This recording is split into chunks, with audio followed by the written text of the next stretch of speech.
So this is the NFC receiver ranking. These aren't just wide receivers. This is every leading receiver on each NFC team. This is my list. Let me know what you guys think about it down in the comments. If you are new to the channel, you do enjoy, please be sure to hit that subscribe button. Leave a like on the video if you do enjoy. Let's shoot for 10 likes. And with that said, let's get right into it. Going to number 16, it's Kenny Golladay. Kenny Golladay 2 seasons ago was a Pro Bowl wide receiver. This season, he is without a doubt the worst wide receiver, for sure in his conference, maybe in the entire league. He leads the Giants in receiving yards with 499. He has caught 48% of his targets, and he has 0 receiving touchdowns. I can't say I fully blame Kenny Golladay because his quarterback situation is terrible, with Daniel Jones healthy, with Mike Glennon healthy, with Jake Fromm healthy. There is no saving Kenny Golladay and the Giants unless they get a new quarterback, which they're not going to next year. You know, good luck to him, I guess. Number 15, Marquez Callaway. Marquez Callaway is not a bad receiver. 15 yards per reception, 6 receiving touchdowns, about 700 yards on the season. But considering he is the Saints' #1 receiver, is kind of concerning. A similar situation to the Giants. Similar to all the other receivers on this list, it's all about the quarterback. They're the ones that get you the ball, that get you the yards, etc. Marquez Callaway's had to deal with 4 different quarterbacks this season, and none of them are specifically spectacular. Can't really fully blame him, but like that's not great numbers for a wide receiver one. Number 14, DJ Moore. He is not a bad receiver, but he's a little inefficient in my opinion. He does have almost 1,100 yards on the season. He does have about 153 targets and 86 receptions. The amount that they depend on this man to do shit for him is crazy. Similar situation. Sam Darnold sucks. Cam Newton sucks. The fact that he's able to churn out a 1,000-yard season out of this is actually crazy. Number 13, Amon-Ra St. Brown. The Lions have not had a lot to celebrate this season outside of a couple wins. Amon-Ra St. Brown is probably the biggest success of the season for Detroit. He is averaging under 10 yards a reception. He's caught 76% of his targets and he's over 100. He has 4 receiving touchdowns. And hey, I'm pretty sure he caught that game winner to win the Lions' first game of the season. So, you know. Number 12, Terry McLaurin. I always hear great things about Terry McLaurin, and then I started watching more Washington games. I just noticed a lot more with him. Like, he drops a lot of balls. Hey, yo! Again, not a bad receiver by any means. 929 yards. He has 4 touchdowns on the season, about 13 yards per reception.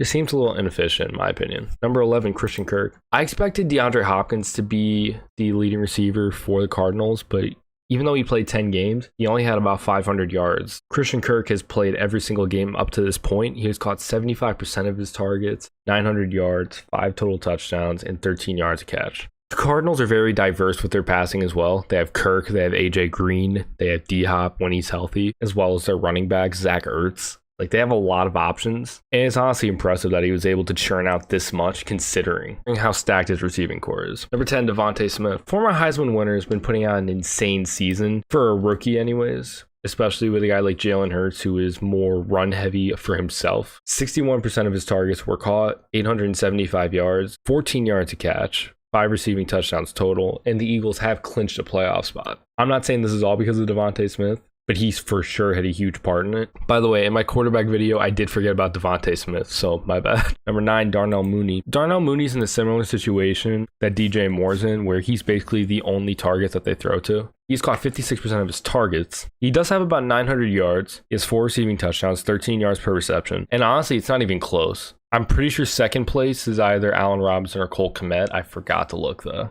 It's crazy to me how they're not using Allen Robinson though. Their quarterback situation is decent, but still, none of them are throwing to Allen Robinson. That shit's crazy to me. He's really gonna leave us. We're gonna lose Allen Robinson for nothing. All right, small tangent over. But Darnell Mooney, I think in about 2 or 3 years is going to be a top 5 receiver in the league. Maybe probably top 10, honestly. I can't wait for that day.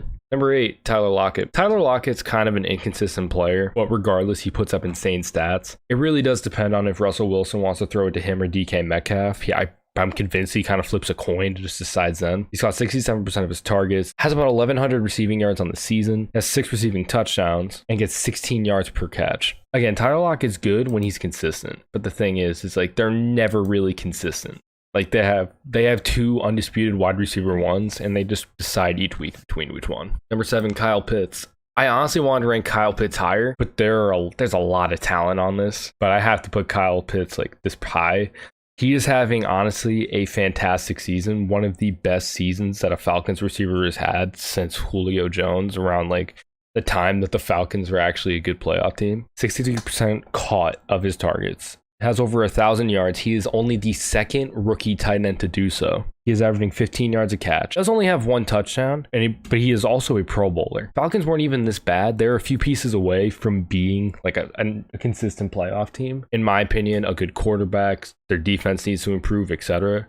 Sorry, I meant a new quarterback. Kyle Pitts, honestly, fantastic. He's the only non-wide receiver to be on this list. Number 6, CeeDee Lamb. It's kind of tough on where to place CeeDee Lamb, but he's actually having a very good season. Caught about 61% of his targets, a little under 1,100 yards, about 14 yards a catch, and 6 receiving touchdowns. He has been the wide receiver 1 for this Cowboys team all year, mostly due to Michael Gallup being hurt. So he's got a lot of stats. I kind of thought his stats were higher, but he's still having a very good year. See how that translates in the playoffs. This is going to be his first time going into the playoffs, but he has been an excellent receiver. Number 5, Chris Godwin. Chris Godwin's been one of my favorite players for a long time. This season, he only played 14 games and before he went out with a torn ACL, but man was balling. He caught 77% of his targets, had 1,100 yards, about 11 yards per catch, and 5 receiving touchdowns. Godwin's more of a deep route threat in my opinion. However, he can still pretty much do anything when the ball's thrown to him. He has incredible hands. Bucs are going to miss him in the playoffs. They're going to miss a lot of that team because a lot of them got hurt. Number 4, Deebo Samuel. Deebo Samuel's been one of the most diverse players in all of football this season. He has 1,300 receiving yards. He's averaging 18 yards per reception, the most on this list. He has 6 receiving touchdowns, and that's forgetting all the rushing shit he's been doing this season as well. Deebo Samuel has been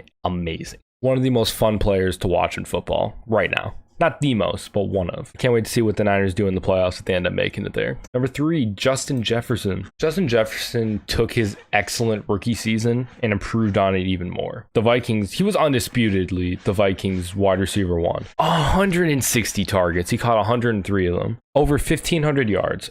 15 yards per catch and 9 touchdowns. Like I said when I talked about Kirk Cousins in my NFC quarterback video, need new defense and they need a new coach. And then they will be an excellent team. And I think Justin Jefferson will be only better. Number 2, Davante Adams. Between number 2 and number 1, it's honestly a toss-up, but Davante Adams has had an excellent season. 117 caught balls, a little under 1,500 yards, 11 receiving touchdowns. And he is on the number 1 team in the NFC. If this was last year, he would have 100% been number 1 on my list. It's not even close, by the way. Second on the Packers in receiving yards is Allen Lazard with under 500. It's not even close. He's having an excellent season, but that's nothing new from Davante Adams. And number 1, I feel it's honestly undisputed. Cooper Kupp. Cooper Kupp has been a monster this season. In my opinion, he is the best wide receiver in all of football. He has caught 75% of his targets, 1,800 yards currently, and there's still one more game left in the season. 114 receiving yards a game and 15 receiving touchdowns. He is on the cusp of breaking an all-time NFL record with most yards in a season. He's gotten hate for a lot of the season. Oh, he's a system player. Oh, he's not even top 15. Cooper Kupp is the best receiver in football, and I really challenge anyone to debate me on that. He is so fucking good. There's so much talent in this conference, so much talent on that team, but he is undisputably the best. That's my list for the top NFC receivers. Let me know what you think about my list down in the comments. Please be sure to leave a like and subscribe. Again, if you did enjoy the video, let's shoot for 10 likes. Thank you all so much for watching, and I will see you all in the next video. Peace out.